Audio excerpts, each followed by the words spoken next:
Hello అస్సలాముఅలైకుం. Hello everyone, ఎలా ఉన్నారండి అందరూ?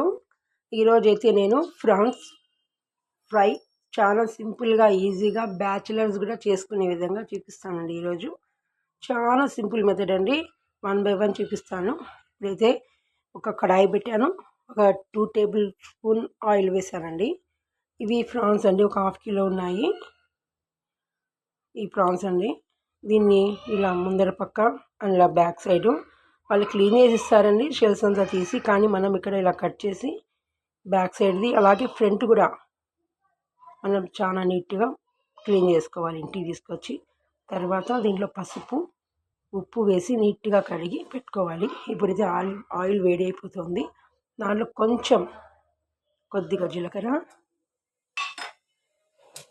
తర్వాత ఎర్రగడ్డ, అలాగే కరివేపాకు. చాలా ఫ్లేవర్ వస్తుంది, కరివేపాకు చాలా బాగుంటుంది. మీరు ఒకసారి ట్రై చేయండి వంటకాన్ని, మళ్ళీ నాకు కామెంట్ చేయండి ఎలా వచ్చింది ఏమనేది. మీకు నచ్చితే నా ఛానల్ని షేర్ చేయండి, సబ్స్క్రైబ్ చేయండి, లైక్ చేయండి. కొంచెం ఇలా మనం కలర్ కొద్దిగా చేంజ్ చేసుకోవాలండి. అంత డార్క్గా ఏమి ఎర్రగడ్డలు మనం ఫ్రై చేసుకోవాల్సిన అవసరం లేదు. కొంచెం లిటిల్ దాంట్లో కొంచెం సాల్ట్ వేసామనుకోండి, ఒక 1/2 టేబుల్ స్పూన్ మీ టేస్ట్ తగ్గట్టు సాల్ట్ వేసుకొని కొంచెం ట్రాన్స్పరెంట్గా అయ్యేంత వరకు మనం దీన్ని ఫ్రై చేసుకోవాలి. చాలా సింపుల్ అండి రొయ్యల వేపుడు చేయడం. చాలా చాలా చాలా చాలా రకాలు చేస్తారు. నేను మళ్ళీ మీకు మునక్కాయ మామిడికాయ అయితే ఎలా చేస్తారనేది కూడా నేను తొందరలోనే ఆ రెసిపీ కూడా పెడతాను. నా ఛానల్ అయితే ప్లీజ్ సబ్స్క్రైబ్ చేయండి. ఒక 2 మినిట్స్ ఇలా వేగిన తర్వాత మనం క్లీన్ చేసి పెట్టుకున్నది ఏ ఫ్రాన్స్ ఉన్నాయో ఇది 1/2 కేజీ అండి. నీట్గా వాష్ చేసుకొని పసుపు ఉప్పు వేసి పెట్టుకొని ఉన్నాను. కొద్దిగా ఇంకొక 2 మినిట్స్ అండి, కొంచెం ఫ్రై అయిపోతే చాలు. కొంచెం ఎక్కువ వద్దు, ఎక్కువ డార్క్ బ్రౌన్ అవ్వాల్సిన అవసరం లేదండి.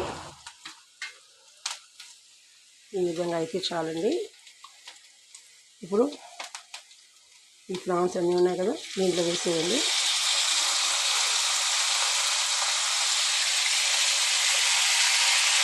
లో టు మీడియం పెట్టి మనం దీన్ని కొద్దిగా ఫ్రై చేసుకోవాలి.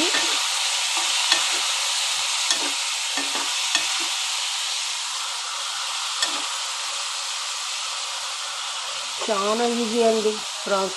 మన వంట చాలా కష్టం అది అనుకుంటాం, కానీ చాలా ఈజీ అండి వంట చేయడము.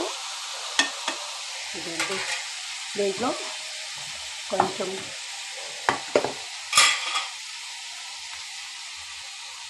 ½ టేబుల్ స్పూన్ పసుపు, ఉప్పు ఆల్రెడీ వేసాము. పసుపు వేసి కొద్దిగా ఫ్రై చేసామంటే దీంట్లో వాటర్ అంతా అనేది వస్తుందండి. ఆ వాటర్ అంతా పోయేంత వరకు మనం వెయిట్ చేసి బాగా ఫ్రై చేయాలి. నెక్స్ట్ ప్రాసెస్ మీకు చెప్తాను.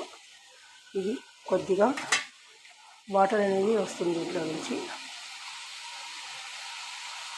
ఆ వాటర్ అంతా పోయేంత వరకు మనం వెయిట్ చేయాలి. చూడండి అప్పుడు ఎంత వాటర్ వచ్చేసిందో, చూసారా ఎంత వాటర్ వస్తుందో.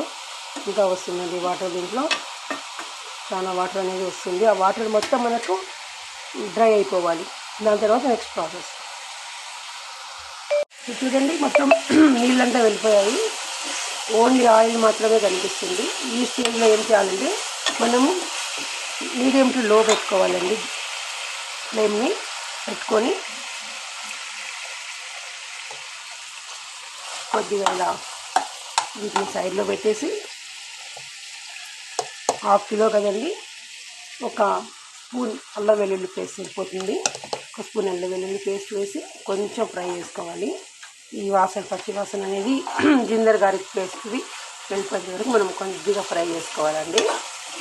ముందే వేసేసామనుకోండి, ఆ వాటర్ రాకముందే చాలా వాసన వస్తుంది, మనం కొద్దిగా ఆక్వర్డ్గా అనిపిస్తుంది తినేటప్పుడు. అందుకు మొత్తం వాటర్ అంతా వెళ్ళిపోయిన తర్వాత ఇలా ఆయిల్ సపరేట్ అయిన తర్వాతనే మనము జింజర్ గార్లిక్ పేస్ట్ వేసుకోవాలి. తర్వాత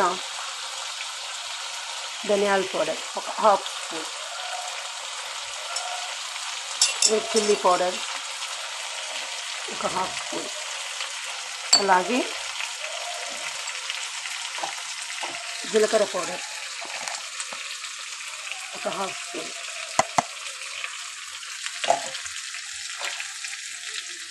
లాస్ట్లో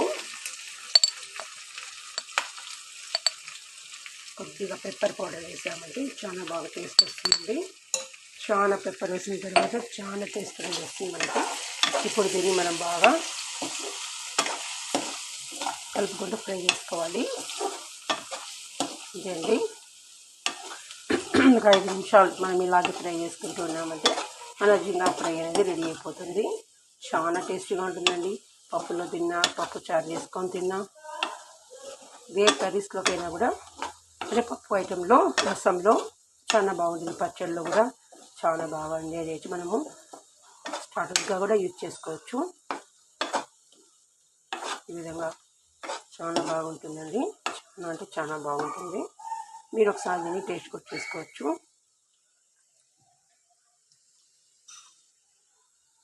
మొత్తం సరిపోయాయండి.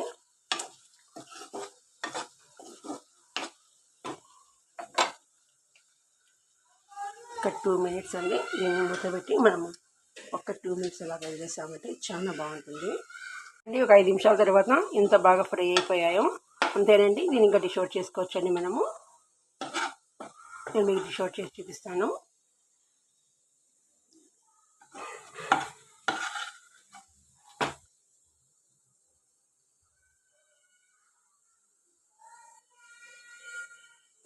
చూసారండి ఎంత బాగుందో.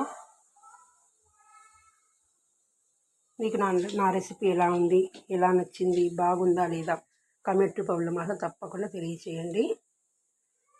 నా ఛానల్ని సబ్స్క్రైబ్ మాత్రం చేసుకోవడం మర్చిపోద్దండి. Thank you for watching my video.